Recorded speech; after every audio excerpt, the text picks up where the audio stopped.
Muy buenas tardes, hermanos, con el gusto de saludarle nuevamente en este miércoles. Vamos a seguir con el cuarto tema, ya estamos a 2 de terminar esta epístola de Judas, que es de un solo capítulo, pero está muy profunda, con muchas advertencias, enseñanzas y doctrina que vimos la semana pasada, ¿verdad?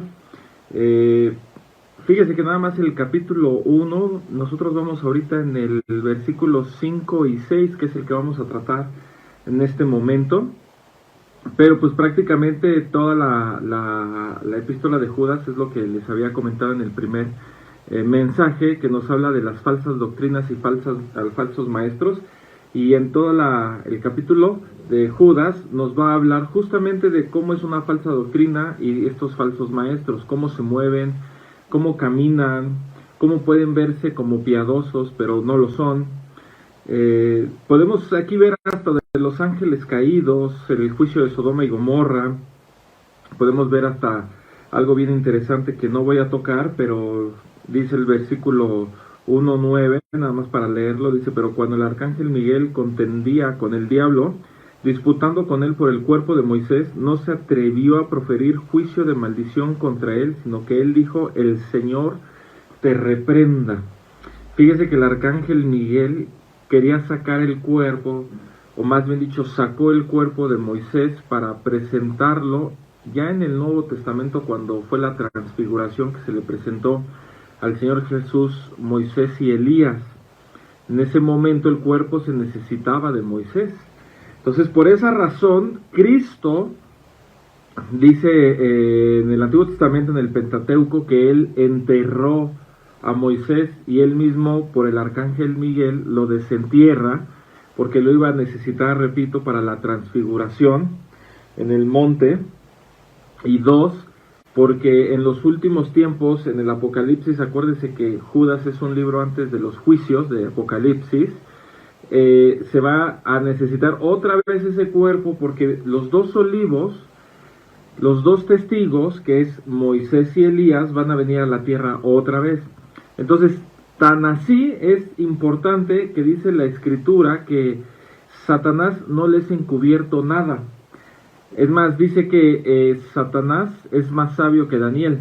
Entonces podemos ver que el enemigo de nuestras almas sabe el futuro de lo que va a venir. Entonces él sabía que el cuerpo de Moisés se iba a necesitar para un tiempo medio, que es cuando Cristo vino por primera vez, y antes de la segunda venida de Cristo se iba a necesitar el cuerpo de Moisés. Entonces podemos ver que el enemigo de nuestras almas intuye o pudiera tener indicios de lo que se va a hacer en nuestras vidas también. Por esa razón es que busca tropiezos, pruebas, tentaciones, dificultades, ¿verdad?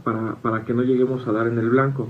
Pero aquí lo interesante es cómo aún el arcángel Miguel no se atrevió a maldecirlo por él mismo, sino que lo llevó a una instancia mayor, como dice el pastor Norman Holmes, una instancia mayor que fue la del Señor Jesucristo, ¿no?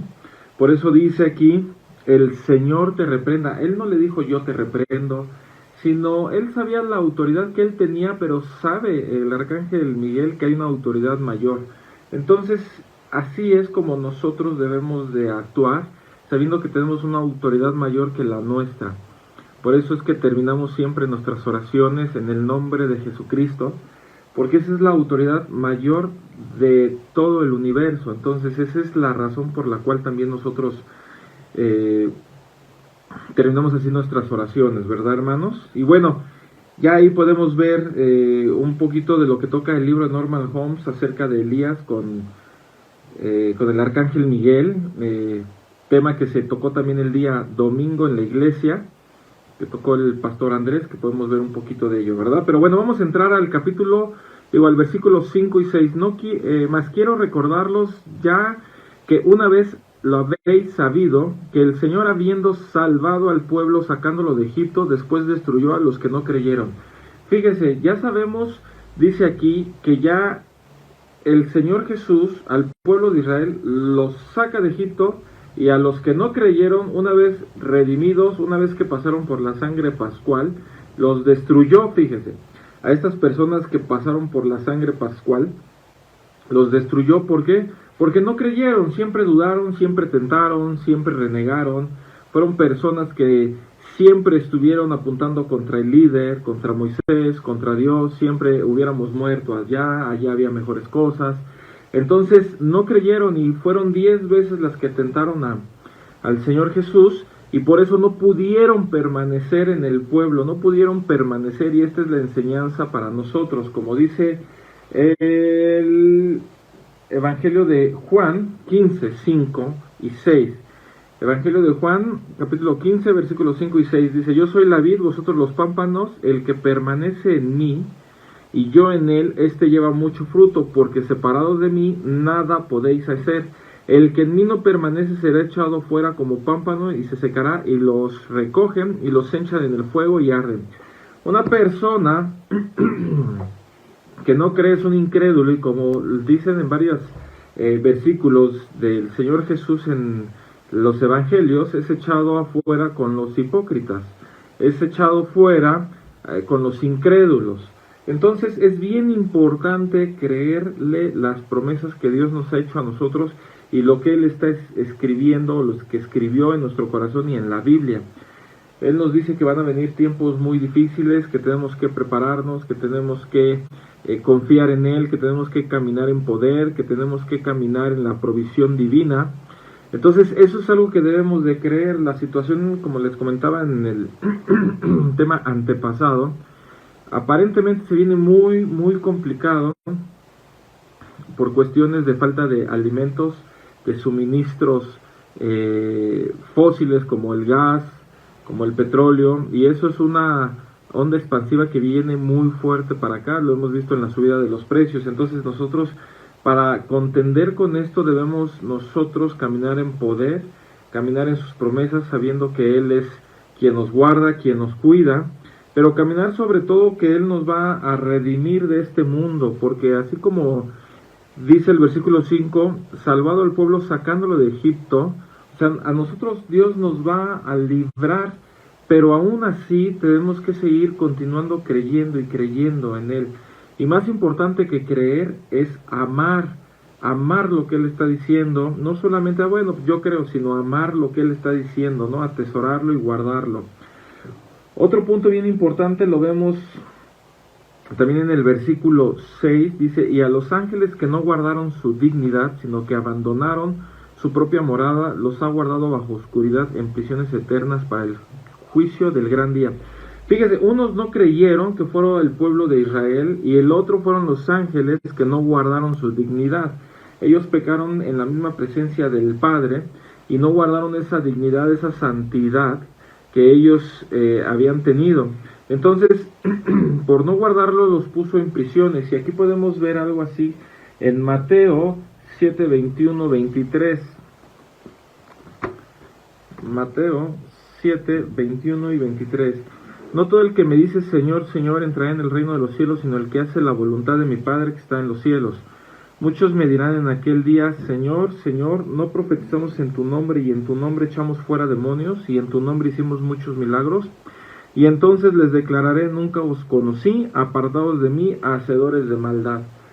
Estos son cristianos que fueron vestidos por el Espíritu Santo, que fueron salvos, pero que no anduvieron y no guardaron, como dice el versículo 6, no guardaron su dignidad, su santidad, no permanecieron en la vid, hicieron su propia voluntad, vivieron conforme ellos quisieron. Pero como los dones de Dios son irrevocables, puede ser que una persona, Dios en su momento le dé el don de sanidad y está bajo la cobertura del Espíritu Santo y tiene ese regalo. Y como los dones son irrevocables, ¿qué quiere decir? Que cuando Él se aparta, cuando Él camina en un sendero que no es la santidad, que no es el camino correcto, viene otra influencia que lo copa, ¿sí? Y entonces bajo esa influencia Él camina y está siendo engañado, pensando que la forma en que Él está actuando está siendo aprobada por Dios, pero en realidad no es que por hacer milagros uno es aprobado, y no quiere decir que es la voluntad de Dios el hacer muchos de estos milagros que vemos aquí, sino que se está moviendo bajo una influencia satánica y maligna. Acuérdense que el enemigo también puede hacer milagros, ¿no? Entonces, aquí se aparta, ¿no?, lo que es la cobertura espiritual, y están siendo engañados porque aún así piensan que lo están haciendo de parte de Dios, porque dice en tu nombre. O sea, ellos terminan, como nosotros dijimos en el versículo de 9, que dice que Miguel le dijo a Satanás, el Señor te reprenda. O sea, estas personas están usando en el nombre de Jesús, yo sano, yo libero, yo limpio, yo profetizo, pero la fuente es la incorrecta. Por eso en el libro de Ángeles del Dr. Brian Bailey dice, no todo lo correcto es verdadero. O sea, porque es correcto sanar, es correcto instruir, pero como él dice, no todo lo correcto es verdadero, depende de la fuente. Depende de la fuente. Lo que puede hacer usted correcto ante los ojos normales, tenemos que meternos en el discernimiento para saber de dónde proviene esa fuente. Como ya lo hemos dicho varias veces, en la tentación de Cristo, Satanás citaba la Biblia, eso es correcto, pero ¿cuál era la inspiración? Era el mismo diablo. Es lo mismo, nosotros debemos de ver que ante cristianos, porque acuérdense que estamos viendo el evangelio de la epístola de Judas, dice falsas doctrinas y falsos maestros. Esto es lo que estamos atacando en esta doctrina. Entonces aquí podemos ver en el evangelio de Mateo, que estamos leyendo 7, 21 al 23, podemos ver estos falsos maestros. Estos falsos maestros son los que todo lo hacen en el nombre de Jesús, pero la fuente es incorrecta, hermanos. La fuente es incorrecta, tanto así que estas personas en el día del juicio, cuando se encuentren con Cristo, no tendrán otra cosa más que aceptar que hicieron su propia voluntad. Nunca os conocí apartados de mí, hacedores de maldad. Hicieron su voluntad, fueron hacedores de maldad, porque la fuente era incorrecta, porque Dios les dio conforme a su corazón y se apartaron de este modelo de santidad. Entonces, podemos ver en este capítulo 5 y 6 que debemos de creer y debemos de guardar. En el capítulo 1.6 y 1.5 es creerle a Dios y caminar guardando nuestras vidas, nuestros cuerpos, nuestra santidad. Acuérdense que si uno peca tiene abogado para con el Padre, y entonces tenemos que entrar siempre limpiamente. Entonces el tema para hoy, hermanos, es creerle a Dios las promesas que Él nos ha dado, y 2, caminar en la santidad y en la obediencia y en el temor de Dios, que siempre seamos influenciados por el Espíritu Santo, no por nuestra carne y mucho menos por una fuente maligna, hermanos. Pues bueno, hermanos, con esto termino. Les agradezco mucho. Nos vemos el próximo miércoles. Espero que haya sido de bendición este tema. Dios les bendiga.